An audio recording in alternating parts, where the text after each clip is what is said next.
and welcome to the Courtenay Turner podcast. I'm your host, Courtenay, and I'm super passionate about moving and thinking. On this show, we are going to dive into all things health, fitness, personal development, lifestyle, and political sociocultural. I've always been fascinated by people, and I love learning from the experiences and stories of others. This has been a treat for me, and I hope this is enjoyable and useful for you. As always, if you have any questions, comments, or any way that I can make this a better experience for you, please don't hesitate to reach out. Hello, welcome to the Courtenay Turner podcast. I am here today with James Lindsay, who is an author and the founder of New Discourses. How are you doing today, James? Not too bad, thank you. You're welcome. So I'm really curious about your trajectory in terms of political views, kind of world views, and how you got to where you are now. Well, it's been a confusing road. I've went through a period of time, I'll just say, where I became somewhat interested in political things, and that has not really been this. I put on my Twitter bio just to make it clear that I say that I'm apolitical, and for most of my 20s, I certainly was completely apolitical. I just didn't care. I did, however, like many people who were, educated or whatever else, despite the fact that I live in the Southeast, I did vote Democrat through that whole time. And then I got quite political in my early 30s. And I was very much strongly, I didn't ever join the Democratic Party, but it's very strongly Democratic all the way through.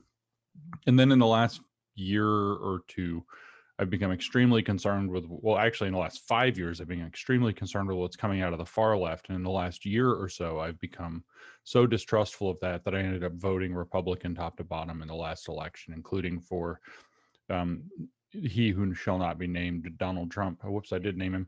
And that was very controversial. So I had this weird trajectory, and the long and short of it is that I was an academic. I got a doctorate in mathematics in 2010. I did not stay in academia. I opened a small business, or I joined, I should say, a small business, and with my wife, and we worked together for a number of years. And I, being kind of academic, but then doing something else, as I say, academically bored, and I started digging into kind of these online debates and reading and writing things, and kind of started that way, and got dragged kind of into the culture war, and I apparently had decent insight on it.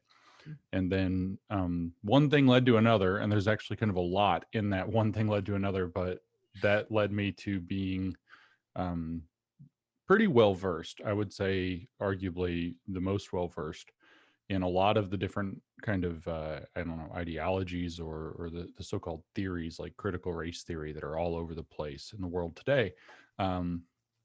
And of course, unlike most people who know what those things are at any level of depth, I don't agree with them. There's a very rapidly growing number of people now who are in that category. But for a while, there were like 5 of us, which was really kind of strange and uncomfortable.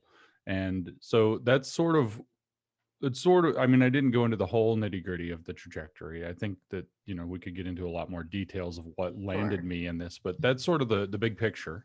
So now I still consider myself apolitical. I don't particularly like to get involved in political discussions or political debates or taking on political candidates or, ideas or whatever.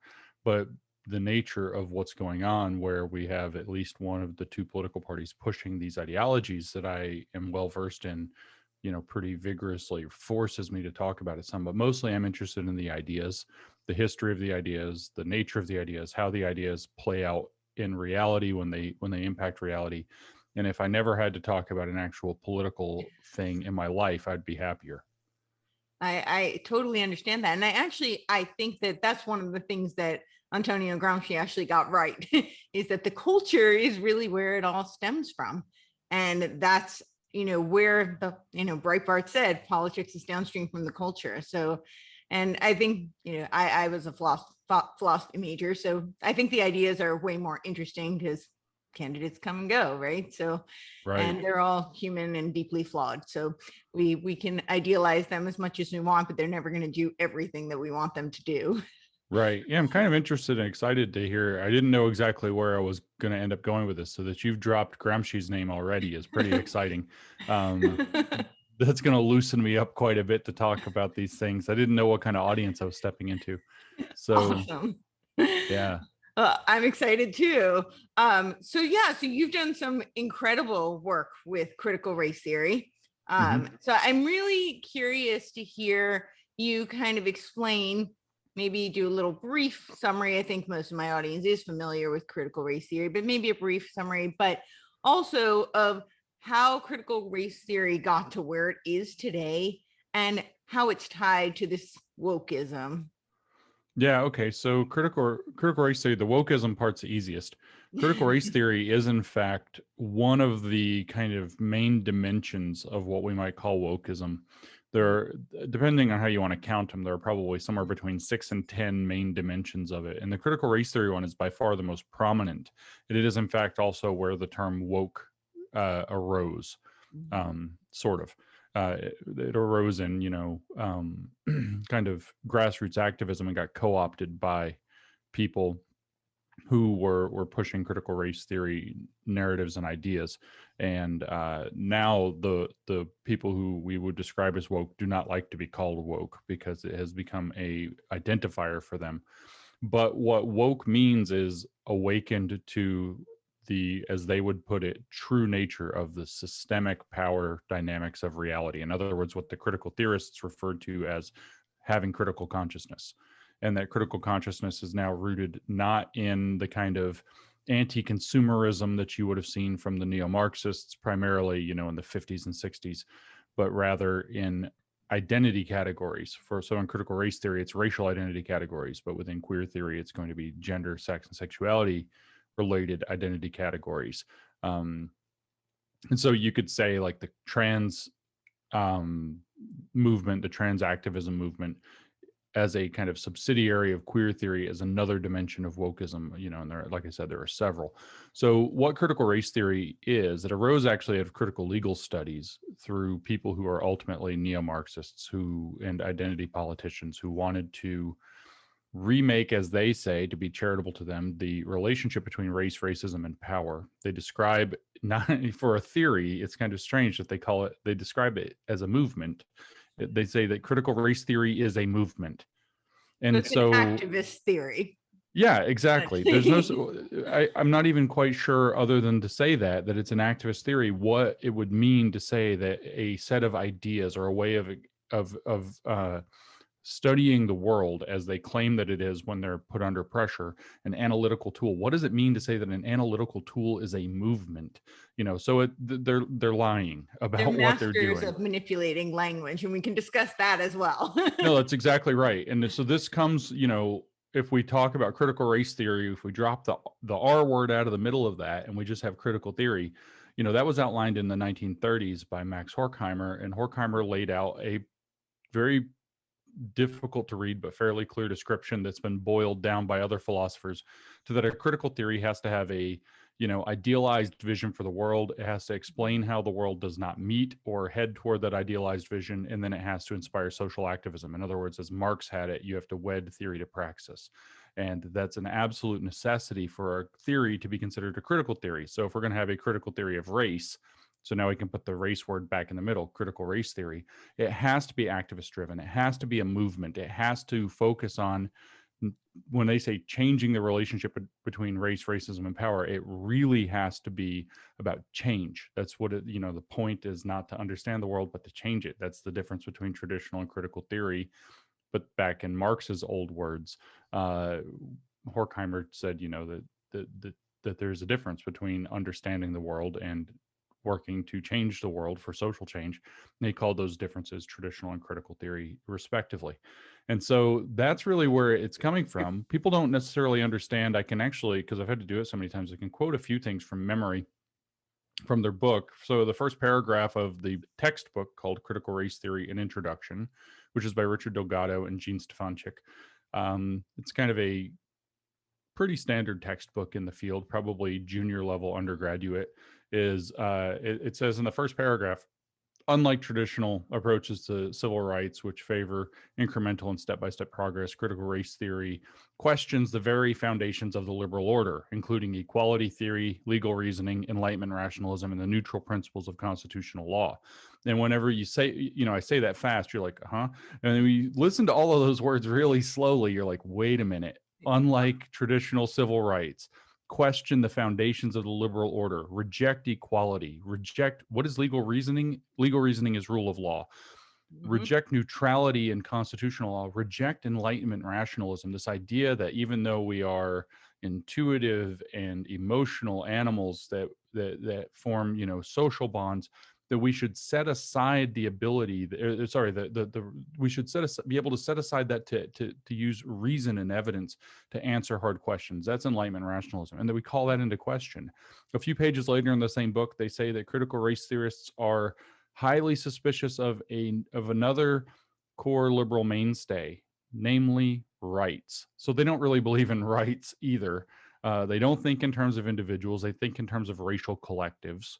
That's a key component. They don't like, they see things like using Enlightenment rationalism or reason and evidence as a means of resolving questions about the world as one narrative that's rooted in whiteness and white supremacy, that maintains white supremacy by excluding other ways of knowing. So they favor instead narrative, which, is propaganda, and counter storytelling, which has some use, actually. We should challenge dominant perspectives, I think, in reality, when they're too narrow.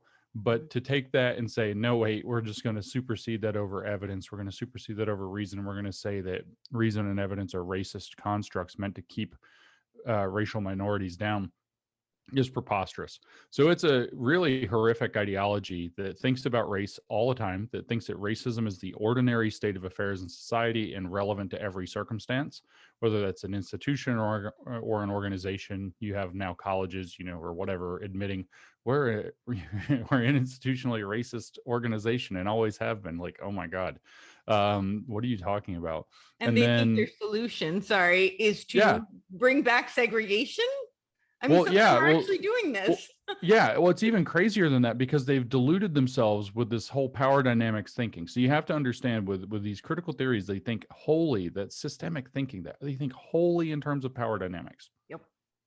So by deluding themselves to think about power dynamics and believing that race and racism are racism, I should say, is the ordinary state of affairs in society, what they say is that everything is already segregated because racism is present there. So they have to segregate to remove racial minorities from the racism that's present. So they call segregating desegregating. They call racializing an issue deracializing, because they say that the power dynamics automatically make it racialized. And so this is literally, 1984 doublespeak, where, truth and false is true, and what is it? I don't remember how it goes. Peace, war is peace, and the whole thing. And the revolution will be complete when the language is perfected. That's right. That's right. Because that's what a lot of people don't know, is that all of these woke ideology people, there are more technical names than woke. I think people get that, and they think things like critical race theory, which is a great place to hang a hat. But philosophically speaking, they refer to what they're doing often as critical social justice, but that's not even very good for a description.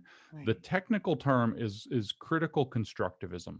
So they are social constructivists who are approaching their social constructivism through critical theory. And so because they are social constructivists, they do believe that once they can engineer the discourse however they want, that social engineering will follow from the engineering of the discourse, and then the utopia, the liberated utopia, will emerge once all the language is correct and everybody only says the right things and only, more importantly, thinks the right things. Right. So when you were talking about the power struggle, I think something a lot of people, and I was actually really surprised because this seemed quite intuitive to me, but I think a lot of people are not aware of the correlation between the Hegelian dialectic, Hegelian philosophy, Marxism, how most of Marxism was predicated on Hegelian dialectic, and how that is kind of a foundation, I think, for a lot of, and this is my bias, but it's how I see it, a lot of leftist policy, where they present you kind of the problem, the hypothesis, and then the solution, which is the reaction and the synthesis. But I see a lot of that in what we're experiencing today. So I'm curious if you could expound on that a bit.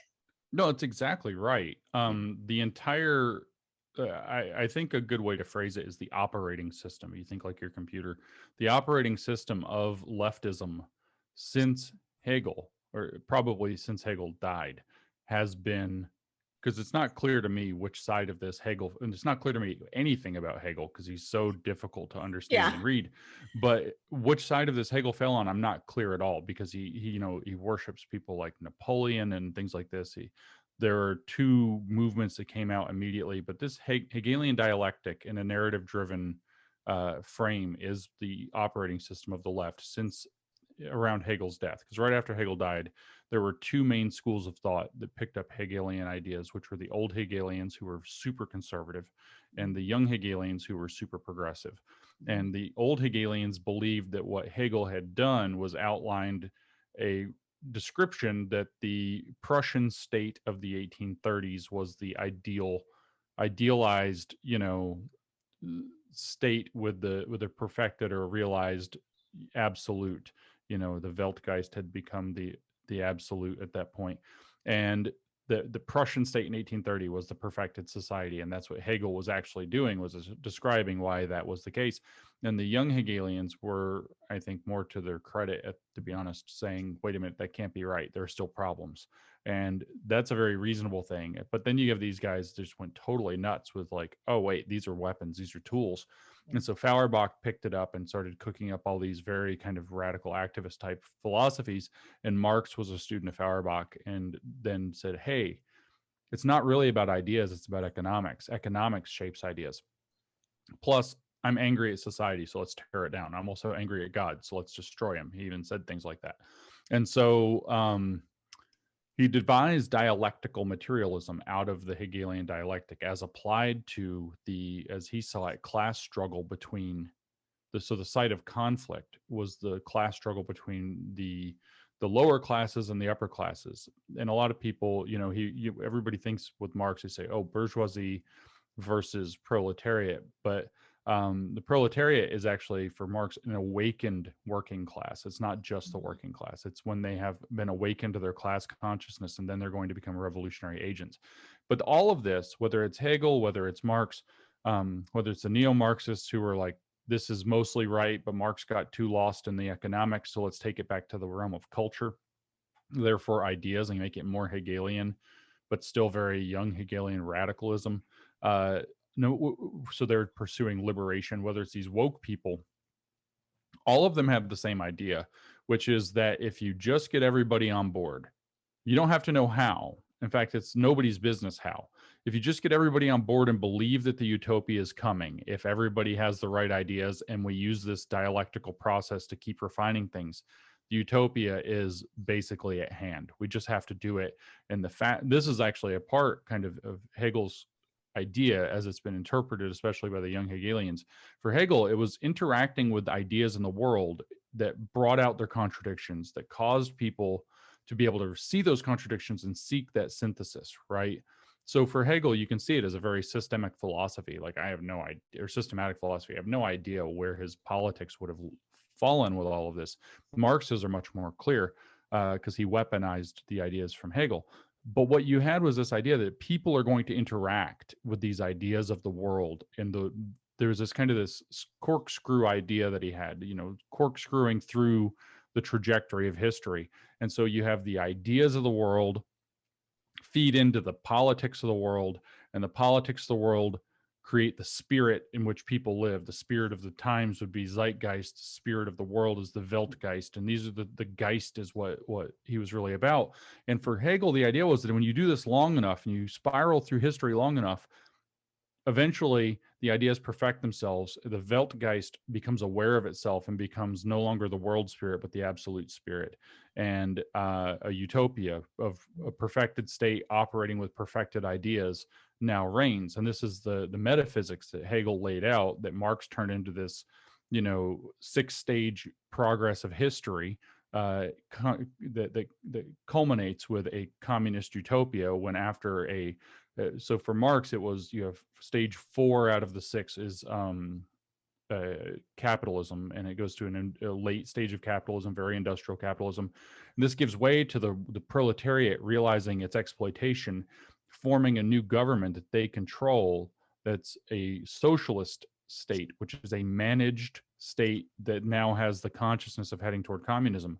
And then eventually, when they perfected their ideas, the state would realize, we don't need to exist anymore. Everything's perfect. And so the state would fall away and you have communism. And this is really the article of faith in communism. And it's derived from, but not identical to, the Hegelian dialectic. And it makes use of the dialectic. So all these people think that we don't have to know how, if we just do things like get rid of the police and abolish capitalism and, defund everything we don't like, and maybe have a cultural revolution just like in China, then the utopia will emerge on the other side. Once we get all the wrong thinking out, once we get all the corrupt institutions destroyed, then utopia, a liberated utopia in which everybody has all the freedom in the world and no responsibility, will emerge. Right. And the one thing that they fail to realize is utopia means nowhere. So it doesn't exist. yeah. They have, I mean, it's really interesting, because I've been thinking about it a long time, and they have like literally the poorest map or poorest model of human beings and human society that I've ever seen. So their psychology and sociology, for all of the work that they tend to do in the social sciences, is so impoverished. They have no idea how humans actually work. Yeah. Absolutely no idea.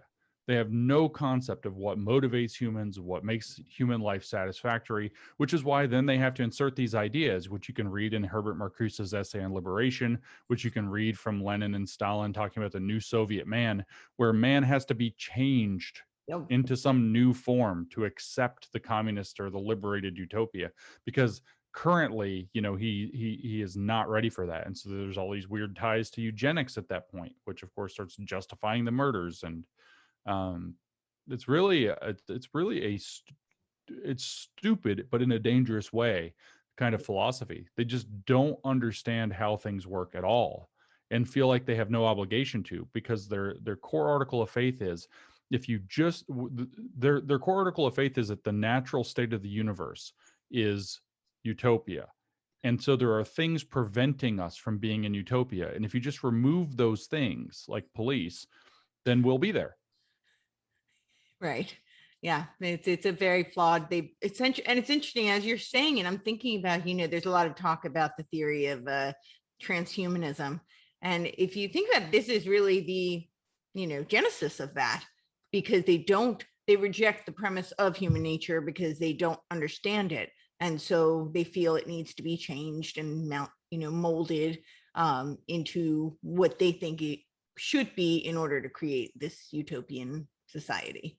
Yeah, that's exactly right. Yeah, transhumanism is ultimately, whether under the name of the new Soviet man or the liberated man, or just kind of in, Donna Haraway's cyborg, or whatever the hell Klaus Schwab is doing with the World Economic Forum and all of his alleged high-tech Dr. Evil solutions to what he perceives to be world problems.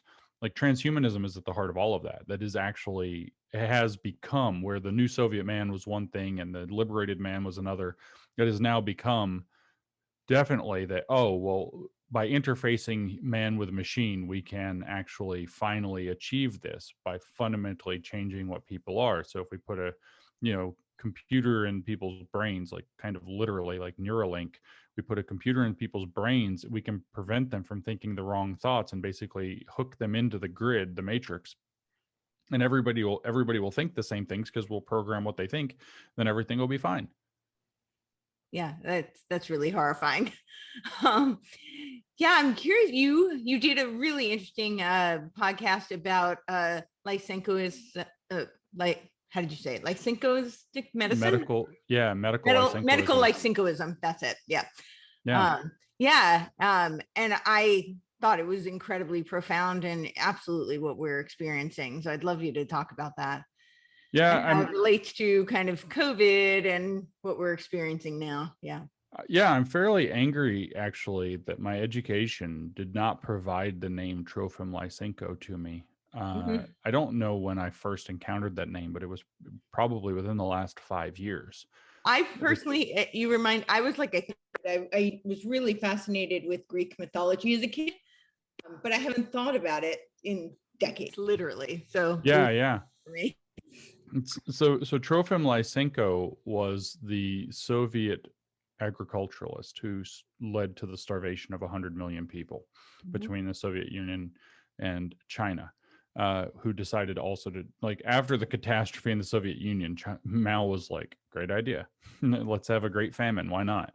Mao actually inspired a handful of great famines. There's another story, just to go tangential for a second, that a lot of people don't know, where Mao decided that all the birds that weren't native Chinese were causing all the problems in China, and he instructed people to scare the birds and kill all the birds that weren't these like 5 species. And then this was in the 1970s, and so they killed just billions of birds. And what happened the next year, Mao said, there, once we get the non-native birds out of here, then the crops will grow better and everything. What happened was the bugs proliferated and ate all the crops, and there was a famine, massive famine that killed lots and lots of people.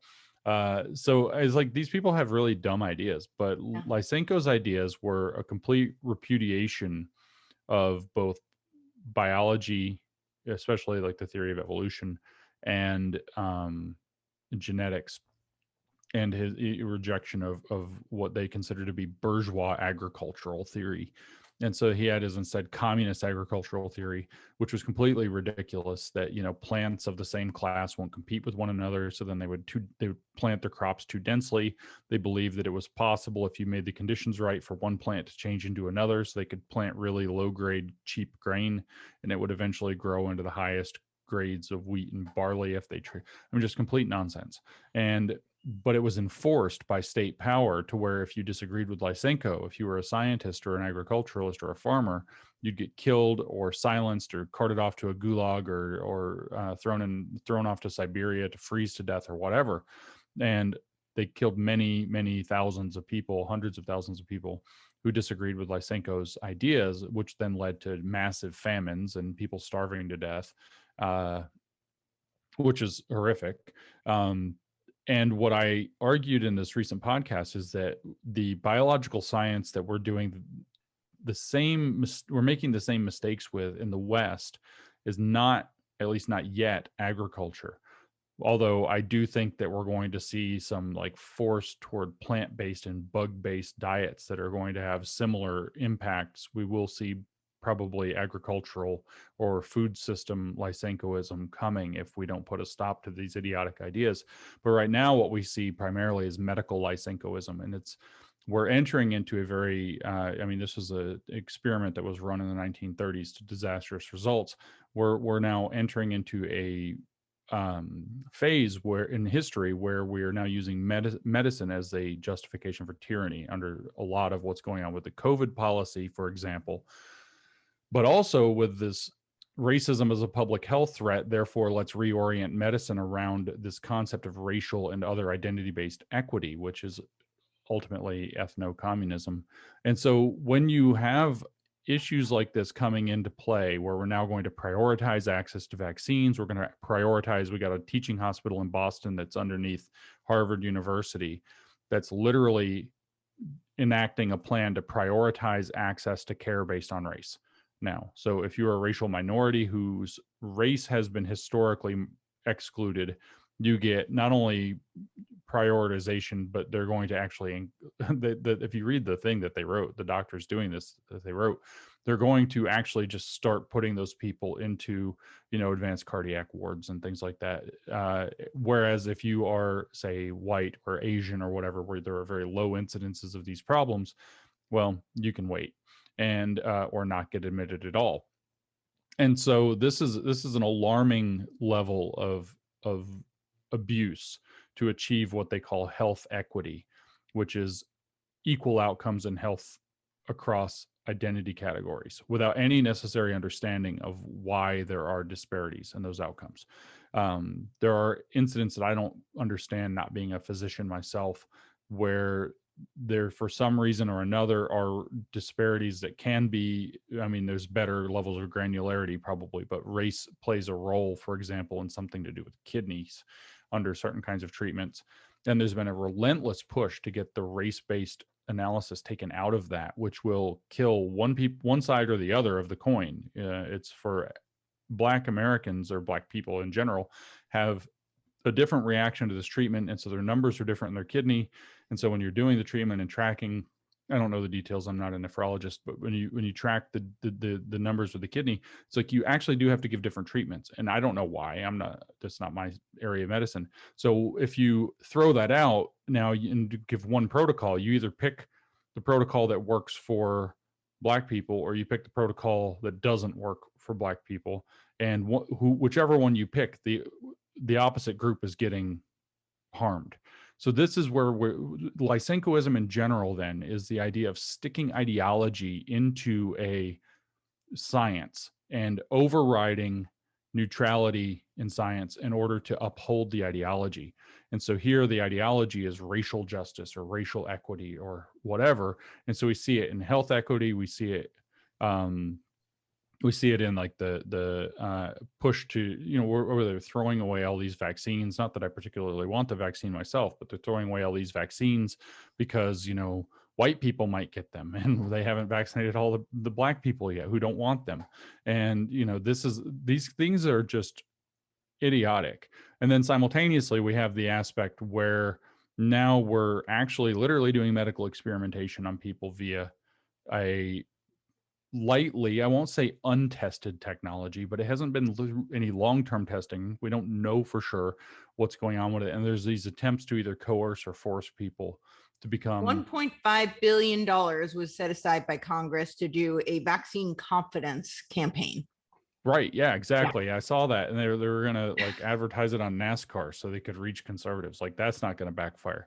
Right. And NASCAR, of course, because you got to, these people, I just even tweeted this a minute ago. I saw this thing from a diversity training somebody shared with me, and it's like about some Italian thing or something. And it's like, they live in a world, it's the stupidest world. They live entirely in stereotypes. Yep. They literally believe the world is just constructed of all these stereotypes, and they can't think outside of them.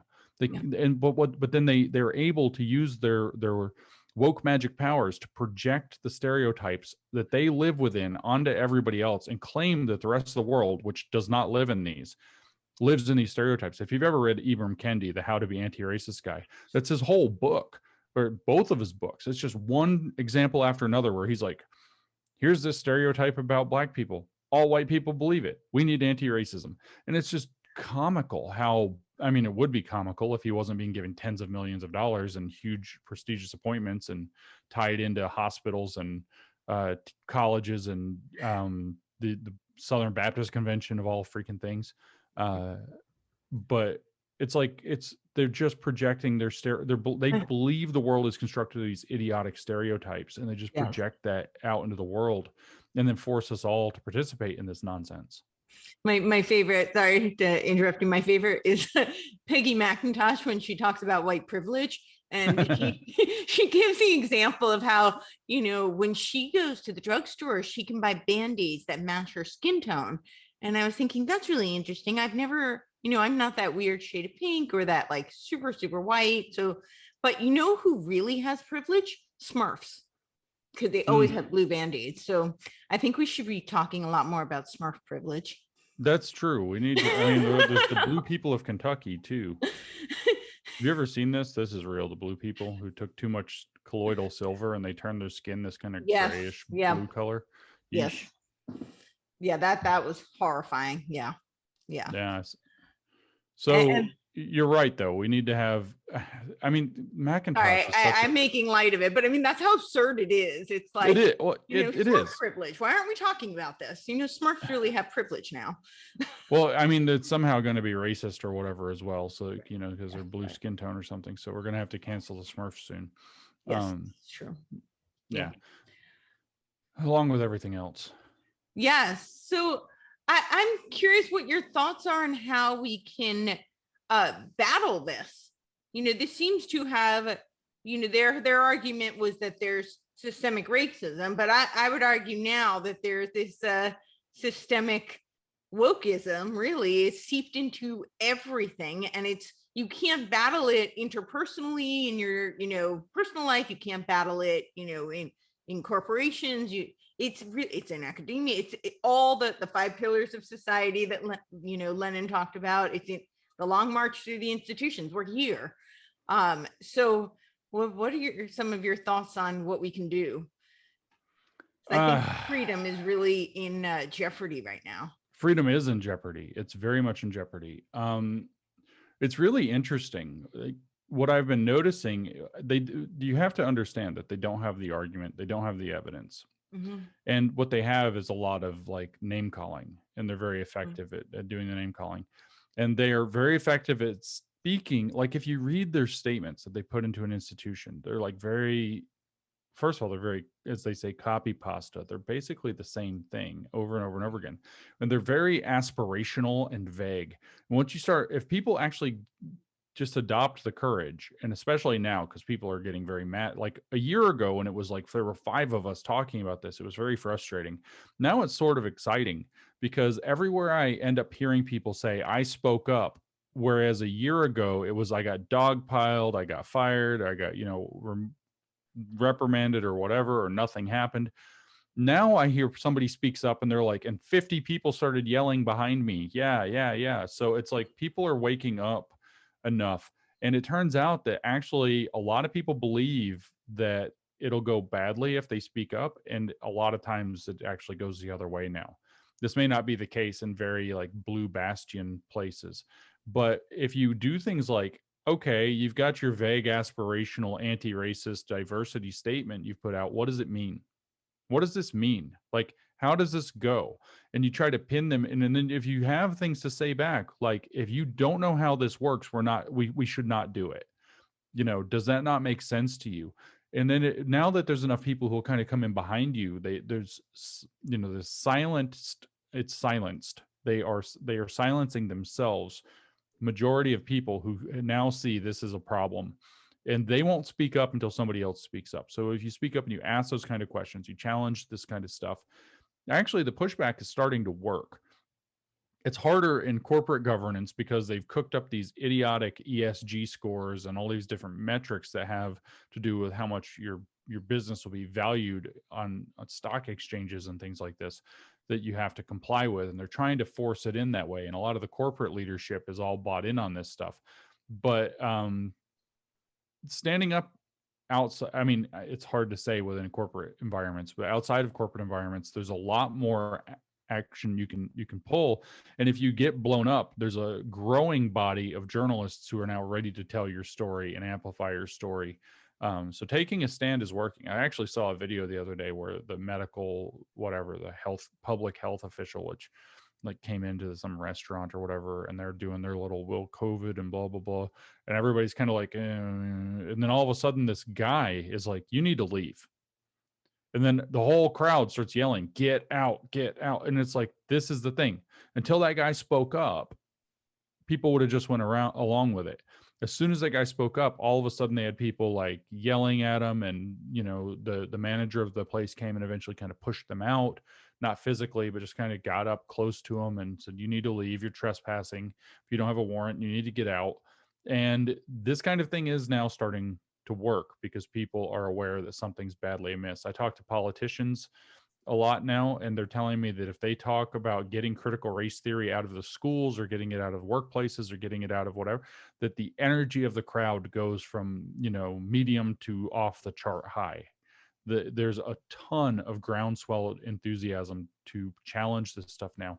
So what it takes is people to take that leap of faith and trust that maybe they're in an environment where more of that will happen. And then if it goes badly and they make a victim of you, then be ready to tell your story to somebody who's good at amplifying it and getting it out there, because if it gets out there, then all of a sudden even more people are now going to see how unjust and ridiculous this stuff is.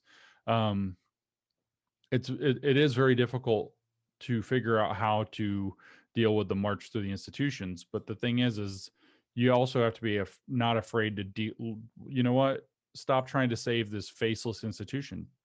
Delegitimize the damn thing. Take the institution on. So a good story for that I saw recently is that they challenged the University of Texas. The woke came after the University of Texas, and they said, your song, I don't know what the song is called, something about eyes or something like that, is a history of racism. It's rooted in racism, systemic racism, blah, blah, blah, blah, blah. And they were like, we'll get rid of the song. And then a bunch of alumni and major university donors stepped in and said, get rid of it. We never give you another penny. And they were said, oh, well, we'll evaluate the song on its merits. And then they decided to keep the song. So there are still ways, like if you aren't afraid to say, you know, okay, well, we'll basically financially, us alumni and donors will basically financially end your organization if you don't cut this out, whether it's a university, whether it's a museum. I talked to somebody who was resigning earlier in the year. I talked to somebody who's resigning from a big museum because it was going completely woke and she didn't want to have any part of that. And I was like, do you give money to it? And she's like, yeah, they depend on like a 6-figure donation from me every year. It's like, tell them you're not giving it to them anymore. Yeah. Just don't give them money. And the best thing I ever heard, I have a friend, Brett Weinstein. I don't know if you know who he is. Mm-hmm. I do. But I was at Brett's house one day and we were talking about, this was years ago, so we weren't sure what was going on. We knew that the world was sick. And in particular, we knew that the universities were sick. And we were, well, does it have the flu? You know, is it going to be bad and then probably recover on its own? Will it burn out and blow over? Does it have cancer? And by cancer, we meant something that you have to intervene upon. Maybe you can cut the tumor out and maybe it's too bad to save and maybe it's not. Or does it have some disease like rabies, which is what Brett brought up, where when you have rabies, if you end up with if your dog, he was saying, ends up with rabies and it gets into its brain, it's not your dog anymore. It's a totally different thing now. It's not itself. And it's a danger to you. It's a danger to itself. It's a danger to everything. And he said at that point, if it's rabies, you have to put down your dog because it ain't your dog anymore. And it's so important for people to realize that these institutions, like the college you went to, the museum you've been supporting for the past 20 years, or, you know, whatever it is, some community institution, even if all you ever gave it is an NPR, even if all you give it is $5 or $10 here and there, that thing is no longer the thing you used to love and support. It has been co-opted by literally an evil ideology that is trying to undermine our entire society.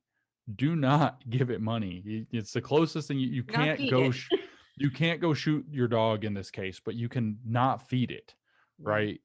You cannot feed it. And if you as we see with the University of Texas, if you get enough people together who have enough resources to where that institution actually depends on those resources, all of a sudden, you know, sense kind of can creep back in through the door when sense is tied to, you know, a large portion of their budget. So I keep encouraging people, the easiest thing in the world that you can do is look. A lot of people do. I'm not talking about boycotting or whatever. Do that if you want. It's very difficult to sustain boycotts. They don't tend to work. But if you're giving money, if you are charitably donating to something that's gone woke, stop and tell them that you will consider donating again when they cut it out. So now you've copied their model. There's a carrot, there's a stick. That's what they're doing. There's a carrot and a stick model that they're doing.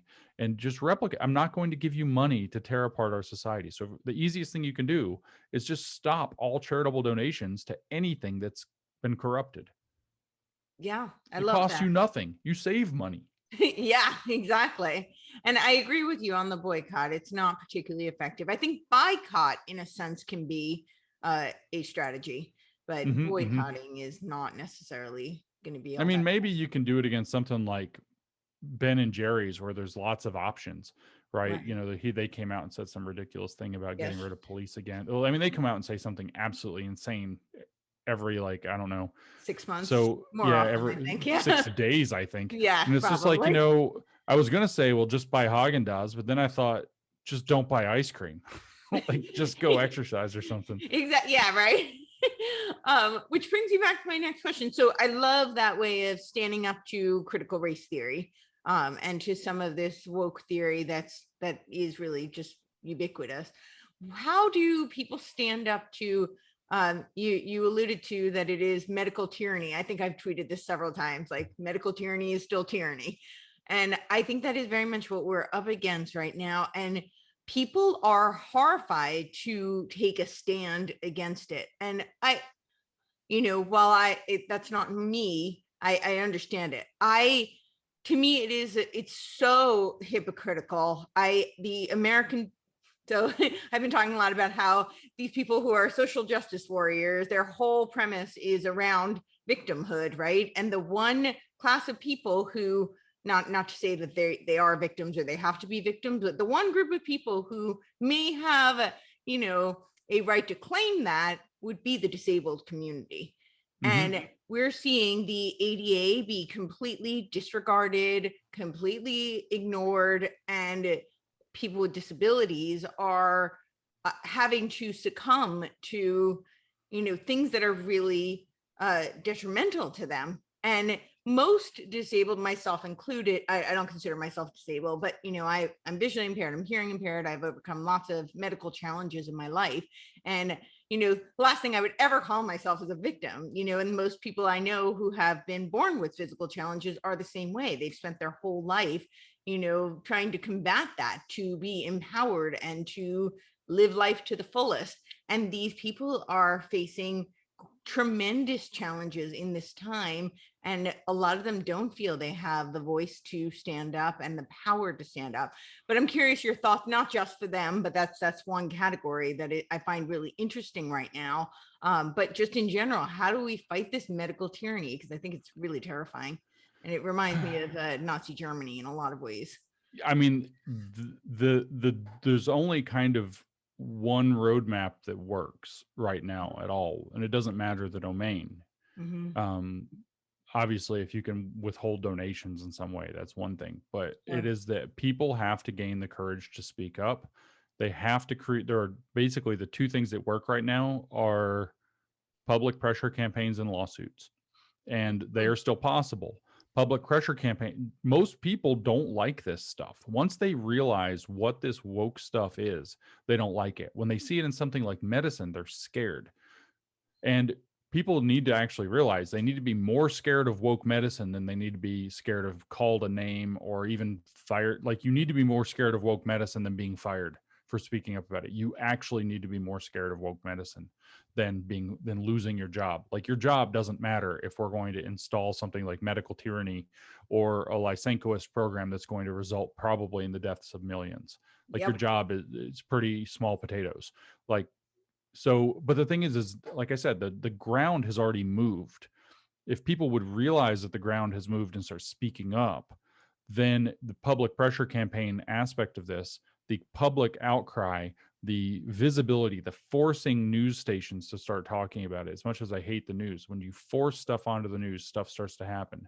The woke have been, you say Long March to the Institutions, have been worming their way, like literally they describe themselves. I found out Mary Matsuda, one of the early and chief critical race theorists, used the analogy for themselves. So now I can call them this without it being dehumanizing. They compared themselves to termites working their way into the structure of society. Wow. In fact, she said that critical theories were like super termites. And I know there's another paper that came out, by the way, in 2016, where they compare themselves to viruses like Ebola and HIV in a favor. This is their aspirational model. They call it an ideal feminist pedagogy to take on the metaphor of the virus. They compare themselves favorably to viruses like HPV that cause cancer because cancer represents permanent transformational change. I'm not kidding. That's a real academic paper. Women's Studies as a Virus. That's the title of the paper. You can look it up for yourself. Unbelievable how these people think of themselves. So I'm not dehumanizing them to say that they've eaten in like termites. I'm not saying that, anything that they don't say about themselves. And people, though, you can stand up to this, and a public pressure campaign makes somebody have to, things change. They want to go back into the right now they're out, they're doing it. They've been operating in hiding for decades. And it's already a step in the right direction to make them feel like they can't be so brazen, they can't be so bold, they can't be so open. They have to go back to being quiet and subversive, at which point we actually have to start pushing them out. But right now they have too much power, and it's going to be a bumpy ride, and some people are going to get screwed over. I keep telling people, like, what if I lose my job? And they're like, well, here's the deal. If we lose this, it's not worth keeping your job. If we win this, maybe you lose your job for a year and a half, and now you're on the hero list. You'll get another job. It'll be okay. But we've got to win this, right? And so you should step up. So public pressure campaigns are one, and a second is lawfare. If you feel like you've been put in this kind of a position, Right. Start envisioning yourself as a potential plaintiff. Start contacting lawyers to find out if you have a case. You brought up the disabled communities, if you will. I hate the community word because it implies people think in a, I agree with you. Yeah. It just. And then what you have is these idiots step in and say, I'm the spokesperson for the disabled community. And so we're all listen to me. And it's usually some woke moron who doesn't speak for 95% of the people in the so-called community. And they speak over these people and then use them as human shields. I hear from people who are disabled in different ways all the time. And I also hear from people who work with people who are disabled, for example, especially deaf interpreters. But I've heard from very many people who are in various ways disabled, and for a couple of years now. The masks are so challenging for people who are hearing impaired. I know. I learned how to speak by reading lips. So, and I keep asking people to repeat themselves, and they get so angry with me. I'm like, I'm not trying to make this difficult. I promise. Like, I can't read your lips. I have no idea what you're saying. Yeah. I just can't hear you. I'm sorry. Yeah. But this is a unique situation because like if you asked me to give an example of equity that I think is a good program, because normally I'm pretty against this whole idea of equity because I think it's just a mask for communism. Stuff like handicap parking spaces, handicap access, wheelchair ramps, elevators, and so on are a form of equity that society not only accepts but kind of celebrates for the most part. I mean, some people grumble sometimes, right?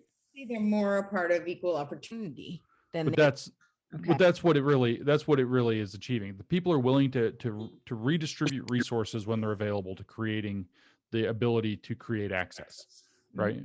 Right. That's great. But what this means, why? And I thought about this for like months. I'm curious your thoughts on this, though. Just sorry to interject here, but do you see it as equity really? Because to me, equity is about leveling the outcome. And to me, that's more about, leveling the access, which to me is very different.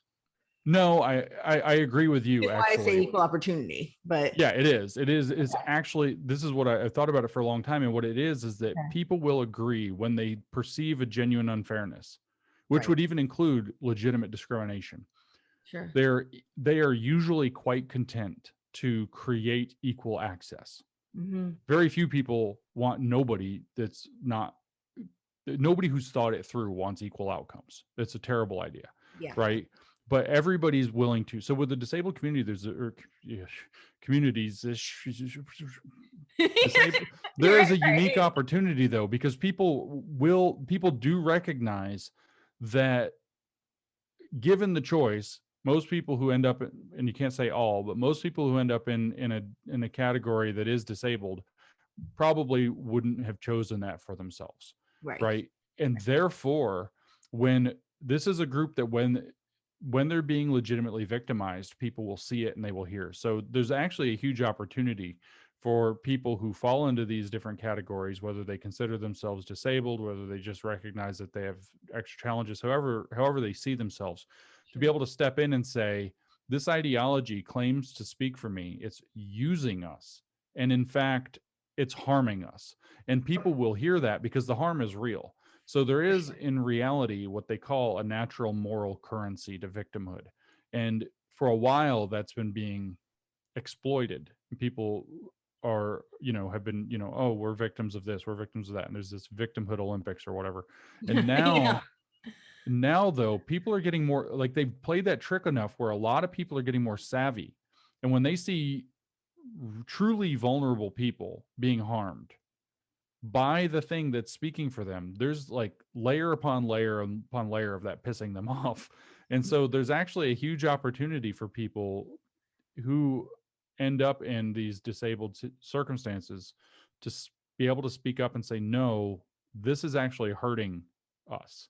This is actually causing us problems that we don't need piled on us, with everything else we're doing.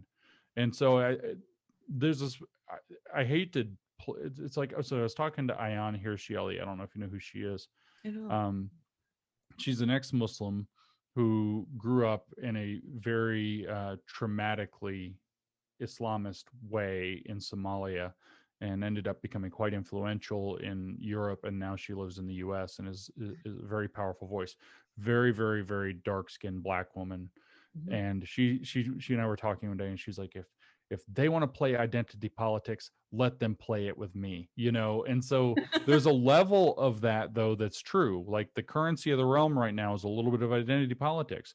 So people who have a view toward freedom and fairness and actual equality, but who fall into these categories that they define as, like, having basically magic powers, should start speaking up. And, if we're going to, it's dirty tricks, but if you want to play the game a little bit, the advantage is there. And the thing is, though, like, the stories I hear from people who are especially hearing impaired, or sometimes physically impaired, are just horrible. Horrible, the way that this woke ideology is screwing them over. And so there's it's, again, public pressure and lawfare are the two avenues. I don't know what the legal circumstances are there, but I bet there are extra opportunities available. And people don't want to do it because they feel like it's not dignified. But if you think that this is a weird way to put it, but if you think of this as a more than just a, silly culture war, but a very real culture war, and that for whatever reason, and I think it's good, we're not fighting this war with bullets. We're fighting this war with lawsuits, ideas, words, arguments. You have, it's like if you were going to march off to war, you're like, I don't really want to shoot anybody, but you've got your M16. In this war, it's, maybe I'm a plaintiff. Maybe I'm going to lean into the Americans with Disabilities Act and say I'm not being protected correctly. And there's still dignity in that, because you're doing more than one thing, right? You're standing up for yourself, and you're standing up for countless others who are also going to be massively victimized by this idiotic ideology that doesn't understand humans and doesn't care about humans. Right. It only cares about social constructs of humans. Yeah, which humans are a product of biology, possibly psychology, but we're not sociological constructs. We can't exactly. just contrary to what they'd like to believe, because then they have total power. And it's like you even said, right? You said that you don't think of yourself, you have a variety of different impairments, and you don't think of yourself as disabled. You have every right to not think of yourself as disabled. First, I've been incredibly blessed. I mean, I'm very lucky. For the sure. grand scheme of things, there's it could be a lot worse, so I'm really fortunate, and I'm grateful that I've had the resources and wherewithal to be able to, I see myself as having overcome these challenges, even not they don't still exist, but everybody has challenges, and that's what life's about. So it's about persisting and resilience and overcoming. So I watched a couple short clips of different ones of your videos, and it's very clear that that's where you're coming from. It's very clear that that's what I mean, your program is very empowering. I was like, damn it, I have to go exercise, because all the stuff about movement, and I'm like, I've got to move. Like, I sit in a stupid chair all the time so I can study and read and write and do podcasts and whatever. And it's like, I got to get back outside. I've got to start getting, like, I'm watching people on your show like do stuff, and I'm like, damn it, I can't do any of that. And the person doesn't even have legs. And like, damn it, Amazing. what am I doing with my time? You know, Well, you're using your time very productively. I would not, sell yourself short in any regard. And I struggle with that myself because I'm, very much a student. I love to learn, to read. I just started a site with two others. It's called TruthMatters, truthmatters.biz. So I read a lot, I write a lot, and and I podcast a lot. But that's my other passion, and I do feel it's been such a huge part of my overcoming survival, because I think we are mind, body, spirit, heart. We're all of it. We're not just the age-old Descartesian dualism has been debunked. We're not separate entities. It's integrated. So I do think it's important. You said that you did 25 years of martial arts. Yeah, I have. In fact, this is something that, I don't talk about it all that often, but I actually spent the majority of my 20s in raging chronic pain. And so I have the same, like, it was bad. And so it was like watching some of those episodes of your thing, it was like, man, because I don't have that now. I've worked my way out of that, or more or less out of it. Right. Little issues come up here and there. I think I have some kind of, I don't know what it is, something with my connective tissue gets really angry. And it's like, no, I've got to take advantage of that, right? And it's clarifying to you talk about mind, body, and spirit, and the whole thing. It's clarifying to the mind. It elevates the spirit. It makes every other thing work better. So, I appreciate having run into you for that, by the way, just to say so. But yeah, I have actually trained martial arts for, I don't know, I guess 25 or 6 years now. Somewhere, I don't remember exactly. It was in October of 95. So however that works out, 25 years, I guess, and a half. Yeah. What would you say the biggest lesson from that is for you? Oh, the mind gives out before the body gives out is easily the biggest lesson. You think you can't do it. You think you have to quit, and your body is lying to you, or your mind is lying to you. I'm sorry, your body can still do more. That's easily the biggest lesson. The second is that mastery is slow. Mastery is possible, but it's slow. You're not going to master anything in 3 years. You're barely going to get good at something in 3 years. Mastery is a very slow process. And to get to mastery requires more. It's like you have to practice or train or exercise or work or, a lot, but it's not enough. You have to also be organized in your thinking. You have to be clear on what you're trying to accomplish. You have to, if you're training, you have to train toward a purpose. You have to see where you're going. You have to know why you're going there. And if you don't, then, I mean, it's good exercise and fun maybe, but you will not achieve mastery. So if mastery of something's important to you, being intentional in how you approach the issue, and being consistent in how you approach the issue, and realizing that your mind will give out before your body does, are all integral components. Like stuff hurts. Yeah. Stuff hurts. It's like very painful and difficult to change your body, to bring it to a place where it can conform to something, whether it's martial arts, whether it's gymnastics, whether it's, even if it's something like CrossFit or whatever people get into. It is a painful process of transformation to change your body to become a competent athlete in some domain. And so that's probably one of the bigger lessons also. Yeah. And it's such a powerful lesson. I think that's so powerful for every aspect of life. It teaches you much more than just the mastery of whatever sport it may be that you're pursuing.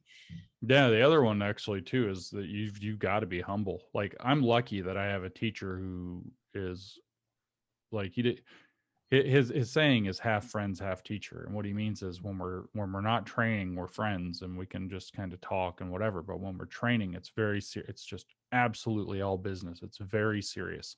And so effectively what that means is I'm going to insult you. So he's going to, if you aren't doing it absolutely perfect, you're going to hear about it and you're going to get told in, pretty brutal terms, like you've been, you'll hear things like you've been doing this 6 years, you still suck at it. What's the deal?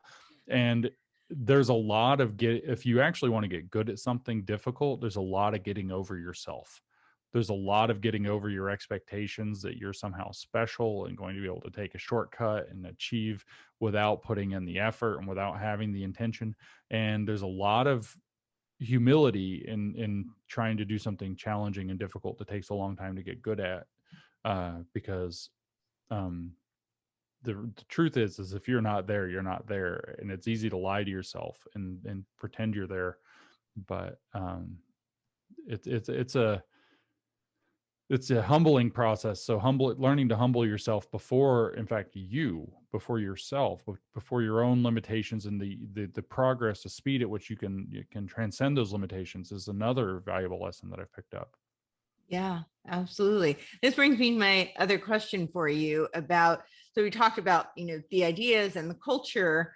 And I think you said, and this is something I thought a lot about, is how, it needs to be personal, not political.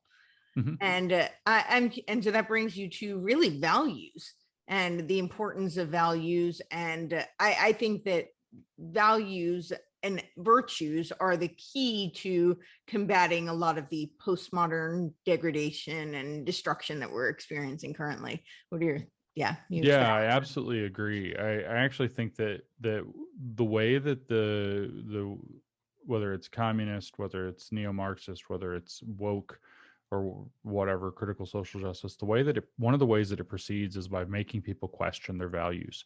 And so not only do you have to have values, but you have to become confident in those values. And so the four that I think are the most valuable, I've written and spoken about this a little bit recently, in standing up to wokeness, because they're sort of the antithesis of what they put out, are the ideas of truth, like valuing the truth, wanting to get to the truth, being willing to set yourself aside in the face of the truth, beauty. I define beauty, by the way. Everybody says, well, how do you define beauty? And it's like hot chicks, it's like, no, the way beauty is partly subjective, but what I define beauty as is, I think, something a little transcendent to that. It's derived from the Greek ideal of arete. And my view of beauty is that something is beautiful when it is excellent in what it's attempting to be. So I've even given a talk before about how, Taco Bell can be beautiful by that definition, which is a bit surprising, because Taco Bell, when Taco Bell is the way that is meant to be, sometimes that's the thing that scratches the itch, man. Sometimes you just want that. And you feel bad later, maybe, or something, but there's good taco. It can be very good. And it can be very, like, you go sometimes and it's just very bad. Like right. something went very badly awry and this was a terrible experience. But when it's on, it's achieving excellence in what it's trying to be. It doesn't matter what the thing is, whether it's a great bottle of wine, whether it's a great evening with friends. Beauty arises when something is excellent in what it's trying to be. Of course, there's also the idea of the sublime, where you're experiencing beauty in nature or whatever. Roger Scruton talks a lot about beauty and excellence, and he's a great. Yeah, it's very important. And it's literally the antithesis of the woke. It is the antithesis of the woke. And so valuing beauty, and then of course, as more kind of practical values, I mentioned responsibility, which is tied to liberty, and merit, which is, tied to accomplishment. Jordan Peterson's very clear on the fact that merit or competence is the only way that you can create a hierarchy that's not loaded with corruption.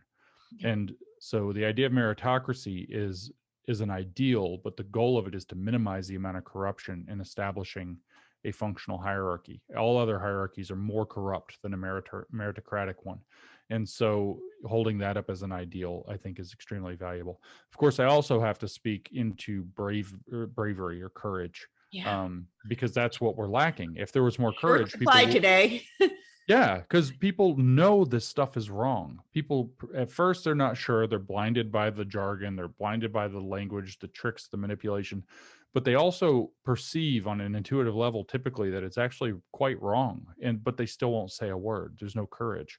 And I'm not a virtue ethicist. I actually, if you were to ask me about this, I would tell you in meta ethics that I fall closest to consequentialism, but I think all three theories are too reductionist. I don't love them, but I'm closest to being consequentialist in my thinking and my ethics. What happens? What are the consequences? That's how we're going to determine if a result is good or bad. But that said, if you were to say, how would you teach ethics? I would teach through virtue ethics. I wouldn't say that you should be a virtue ethicist. I say that it's the ideal pedagogy for ethics. And so you have to spend time thinking about with courage. The virtue ethicist said that courage is that golden mean between rashness and cowardice. And so you have to figure out, what in being that the martial art that I practice is Taoist. And so our kind of core principle is you must go according to the situation. Very Tao the way, kind of Wu principle. Wei. And so in any given situation, what does courage look like? Well, you have to figure out, well, what would be rash in this situation? So maybe yelling at your boss that this is a terrible plan, that's a bit rash. But saying nothing, that's a bit cowardly, right? So what is the spot of courage in between? What is the most sensible action that carries a worthwhile risk that you can take? That's where courage lives. And so, digging into that is extremely important. So I think that that's exactly the kind of stuff, valuing truth and beauty as kind of core principles, but then having, other values like, responsibility is really important. In fact, it's of key importance. We have to value liberty. We have to care about outcomes. So we have to care about merit. If we want to have justice, we have to know who deserves what. If justice is giving people what they deserve and not giving them what they don't deserve, which is, I think, the simplest definition for justice that everybody gets what they do deserve and nobody gets what they don't deserve, then you have to have some way to determine what people deserve, and what better way can possibly be than what they've earned, Right. which is merit. So when you're in that kind of a perspective, if you want to achieve these kind of noble, successful societal things like a just society, a successful and flourishing society, you've got to bring in elements like truth and beauty and responsibility and merit and courage, because you have to, all of it falls apart unless you have the courage to stand for it. But courage has to land at that sweet spot between your cowardice and your being rash. I think Peterson, also said that the limit is for when have you fallen off of being courageous into cowardice, is when you must speak, even just to say something as simple as I don't agree with that, and you stay silent. That's you don't even have to necessarily give reasons. I mean, the woke don't give reasons. They say, this is a systemically racist organization, and you say, I don't agree with that, and then they try to get you to explain, and you say, no, I just don't agree with it. And you don't actually have to say why you don't agree with it. You can just actually state that you don't agree with it, and it will lead other people to see that disagreement is something that happens and is possible, and then let them take it too far on you. Just don't, like, I mean, what is Alexander Solzhenitsyn, Gulag Archipelago, what did he write? He said, let the lie come into the world, let it triumph even, but not through me. Right? Yeah. So profound. Yeah, I love Solzhenitsyn. We can learn so much from him today. I had a couple of other questions, but I'm going to ask you this first. So why do you think, I personally feel like we're seeing so much of history repeat itself right now, and so much of the worst of history, in my opinion? Why do you think that is? Like, why haven't we learned these lessons, and why aren't we? Yeah. We have the people who are pushing for the worst things of history have not. They are still of the mind that real communism has never been tried. And they're still of the mind that the utopia lies on the other side of it. And what has happened is these lessons have been systematically either excluded or removed from our curriculum in schools. Most people aren't thinking about them on a daily basis. You know, the Berlin Wall came down. Everybody's kind of like, communism's over. You're not talking to your kids about it all that much. That was 1989. You know, I was a kid when the Berlin Wall came down. So it's like, I don't remember the Iron Curtain. I mean, I do, but it was vague. You know, I just remember East Germany being like a bad place was like the idea. And it's like, it's all really vague. That's 30 something. It's 32 years ago now. And so it's like, we kind of fell off of our vigilance because it didn't seem necessary, but simultaneously the activists in these literally neo-Marxist activists started taking over education in the United States in the 1970s and more or less had it by the early 1980s. And they didn't do anything too overt. They didn't start indoctrinating students. Instead, what they started doing was removing the lessons about communism. They started taking the brakes off. And so all these people who could have learned, like I didn't learn what communism was till I was in college. It wasn't in my K through 12. And that's it growing up in the Southeast. It wasn't in my K through 12 education. It was a word we heard, but we never actually dove into what it was. We spent, every humanities oriented, whether it's history or English or whatever, we dove into the Nazis, never talked about communism. And part of that is that it was selectively removed and kept out of the curriculum so that with a long march through the institutions model, when you finally get to the place where you're seizing the institutions, the people would be too ignorant of it to know what it is, and the propaganda that they could feed about it would succeed. And so that's part of the reason. So, we've become complacent about it for 30 years. It's been not a part of our education as it should have been. The history of the 20th century makes no sense without seeing the failure of communism. And that's just not been something that's been being taught, or at least not being taught properly, and now being taught in the opposite direction. So I think that those are the reasons why we're seeing it repeat itself. The old saying, those ignorant of history are doomed to repeat it, is pretty true. And the activists who've been pushing it never quite went away. We never took the steps necessary. And I actually know of a key step that's necessary. We never took the steps necessary to prevent communism from being able to take over in the West. And the primary step that was attempted and failed repeatedly is